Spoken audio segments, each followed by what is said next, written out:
These scenes are not so dissimilar to one that happens every day across the African continent. A businessman goes into a bank and makes a transfer of funds to an offshore company.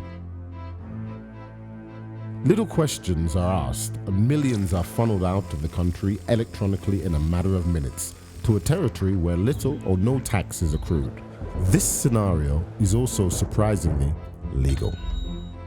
A senior government minister collaborates with a mineral company executive to stash money and profits earned illegally in a foreign bank.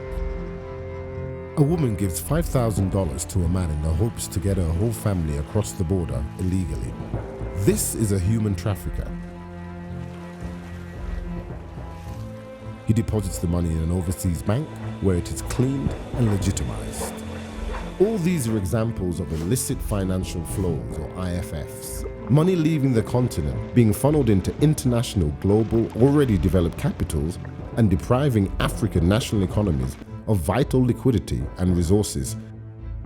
The campaign to stem IFFs, or previously termed capital flight, is by no means a new phenomenon and has recently received a boost by the revelation of the Panama Papers, an unprecedented leak of over 11 million files detailing wealthy individuals and numerous multinationals exploiting secretive offshore tax regimes has elevated the issues of illicit flows to the forefront of the global agenda and media scrutiny. The establishment of the high-level panel represented a watershed and new strategy to combat the illicit flows. All started on a Sunday in Malawi.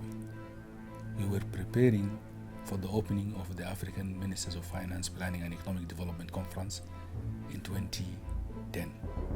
The room was full. We were really surprised with the response. And those who attended, they said, no, this has to go to the ministerial proper the following day. And we had a 2 hours discussion on it. And African Ministers of Finance, in their wisdom, they said, no, this is a development issue that is too important for the continent. We cannot allow this continent, the poor part of the world, to subsidize the rich part.